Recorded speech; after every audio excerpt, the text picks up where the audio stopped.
Masuk rumah apa semua. Lepas tu dia kata sediakan air lah apa semualah untuk ubat adik aku lah.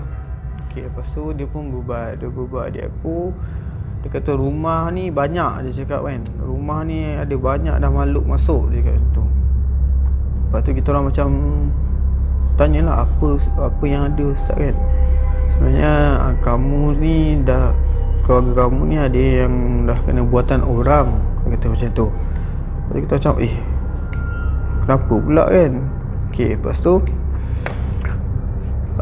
bila dia dah berubah adik aku pun semua, okay, dia cakap kat adik aku, Ustaz akan bukakan hijab. Okay, bila dah Ustaz nak awak bagi tahu sendiri apa yang ada dalam rumah ni, dia cakap macam tu. Lepas tu dia bagi tahu kat dapur ada itulah, ada inilah, dekat atas bumbung ada hantu raya lah. Lepas tu dekat lepas tu adik aku yang seorang lagi ni, dia sepanjang kejadian ni dia sakit bahu. Dia ada mengadu sakit bahu lah. Lepas tu adik aku cakap yang sebelah adik aku ni ada nenek kebayan. Lepas tu ada benda dia tak tahu apa benda, sebab dia dah budak, tak tahu lah nama hantu ke apa benda semua. Dia tak tahu apa benda. Dia kata ada benda duduk dekat bahu adik aku ni. Sebab tu adik aku tu rasa sakit. Lepas tu adik aku ni yang kena, yang tengah kena ni, yang tengah kena rasuk ni, kena buat orang ni, dia dah lama dah tak datang bulan sebenarnya. Dah lama dia dah tak datang bulan, 7-8 bulan macam tu lah. Okay, so lepas dah berubat tu semua, ustaz tu pun dah bagi air dan sebagainya, beras untuk tabur keliling rumah. Okay, lepas tu dia pun minta kita sediakan botol banyak lah. Banyak sangat sampai aku pergi beli kat kedai, kat 7E tu, berkata-kata beli, buang air yang ada dalam botol tu untuk bagi botol tu dekat ustaz tu. Ustaz tu cakap nak tangkap benda-benda yang ada dalam rumah untuk masukkan dalam botol tu. Okay, ustaz tu pun lepas dia dah baca apa semua, nampak cara dia macam letak kat botol tu, tak lama tu dia suruh aku pergi buang. Jadi aku dengan ayah aku ni start motor pergi buang. Rumah aku ada sungai terdekat, jadi buang kat sungai tu lah. Okay, lepas tu ingatkan tak ada apa-apa yang berlaku dah lah. Right, so esok tu macam biasa adik aku pun dah okey apa semua. Meniaga macam biasa. Selang 2 hari lepas berubat tu, balik meniaga lagi, adik aku kena. Lepas pukul 12 macam tu kena lagi. Dia macam tak tentu arah, dia keluar macam nampak macam kepanasan macam tu. Lepas tu dia kata dia dengar bunyi ada orang ketuk pintu, dia cakap macam tu. Ada orang ketuk tingkap, macam tu. Jadi aku pun macam tak fikir apalah. Aku cakap tak apa dik, tidur je macam biasa. Lepas tu macam mak aku pun teman dengan dia tidur. Okay, keesokan hari tu aku sendiri yang dengar ada orang ketuk pintu, dan aku sendiri yang buka, sebab aku ingatkan kawan aku ke yang datang. Aku buka pintu macam malam lah, benda ni malam. Dia jadi lepas pukul 12 macam tu, time-time nak tidur. Okay, aku buka pintu tak ada orang.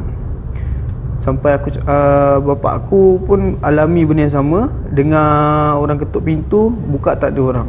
Lepas tu tak lama macam tu, selang 2-3 hari tu, adik aku pukul 12 balik daripada niaga. Dia mesti bila dia keluar tu menangis. Lepas tu nanti dia duduk dekat sofa kat ruang tamu tu, dia duduk bersila, dia duduk tegak macam tu. Lepas tu nanti dia silang kaki dia. Lepas tu dia macam gigit kuku, macam gigil-gigil. Jadi aku dengan parents aku ni macam pelik lah, kenapa jadi lagi kan. Macam sebab dah berubat, kenapa jadi lagi macam ni kan. Lepas tu suruh semayang apa semua pun dia tak baca.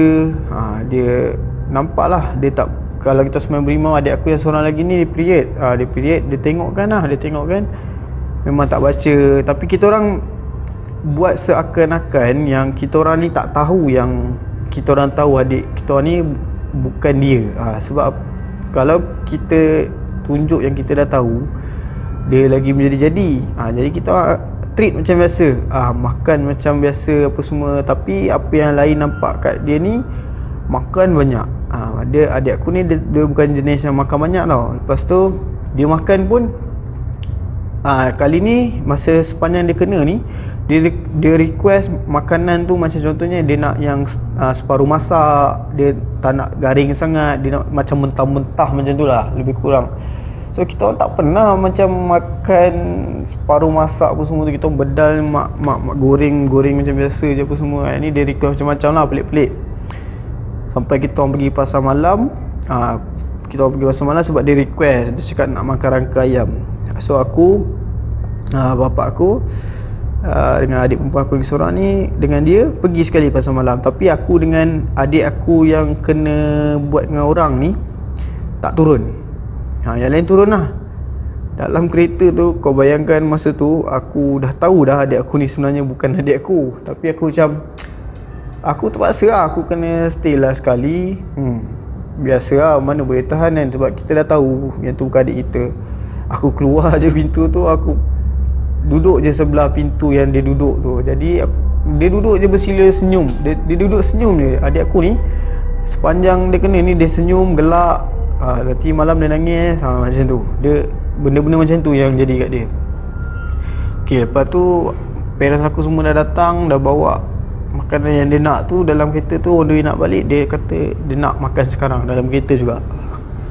Cara dia makan tu macam makan jagung tau. Macam dia minta kat mak aku tu, dia kata meh sini, dia kata lapar ni, dia cakap macam tu. Tapi adik aku bukan jenis kasar, tapi dia cakap kasar macam tu. Dia kata meh sini, rangka ayam tu, lapar ni, dia cakap macam tu. Kita pun macam layankan je lah kan, layankan je, buat macam kita tak tahu yang dia ni bukan benda lain lah, macam tu lah. Dia makan krok macam makan jagung. Dia makan seorang, dia pegang macam dia pegang jagung tu. Okay, lepas tu sampai rumah macam biasa. Sampai rumah dia macam, dia jadi macam biasa lah. Dia duduk, dia nangis. Kita sampai tak tidur. Aku sampai dekat berapa bulan tak kerja, aku ambil unpaid leave. Memang aku dah cakap kat bos aku dah, adik aku kena, company aku company Cina. Jadi diorang pun cakap tak apalah, kita faham lah kan. Benda-benda macam ni pun memang ada berlaku, hantar-hantar ni kan. Alright, so kita pun masa tu keep panggil ustaz tu. Okay, panggil bayar. Tiap kali adik aku kena je, tiap malam pukul 12 tu panggil bayar. Jadi macam bapak aku pun dah macam condemn lah. Bapak aku mengeluh macam, kata dah banyak habis duit ni kan, ustaz ni betul tak betul lah, macam tu lah kan. Apa yang aku experience lah. Ni apa yang bapak aku sendiri cakap kat aku apa semua. Memang mengeluh lah, sebab tiap kali datang kena bayar, benda tak elok-elok. Makin teruk. Okay, tak lama tu kita orang ikhtiar panggil ustaz yang lain. Tapi kali ni nenek aku dia pergi minta tolong dekat masjid dekat rumah nenek aku. Minta tolong orang masjid lah. Siapa-siapa yang pandai berubat, boleh ikhtiar adik aku untuk sembuh, macam tu lah.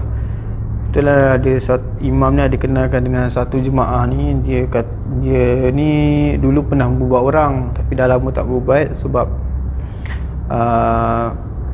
sebabnya dia dah berkeluarga dan dia fikir anak-anak keluarga apa semua, jadi dia tak buat lagi dah, dia kata.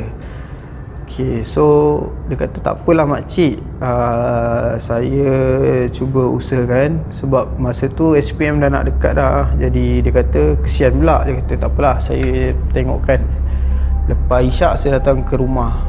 Nanti lepas tu pun dia deal lah dengan ustaz tu, bagi alamat apa semua, bagi location apa semua.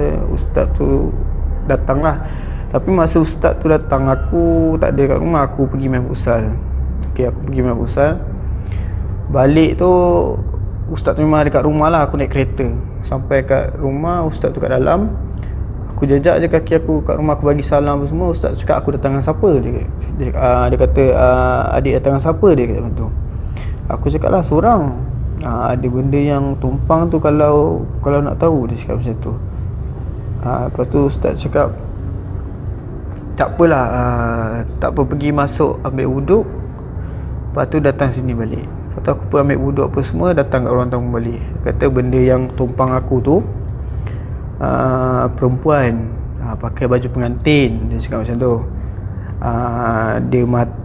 Dia accident dekat tempat yang aku lalu masa nak balik tu. Aku lalu highway tu, kat situ lah dia accident. Dia baru kahwin, dia accident kat situ.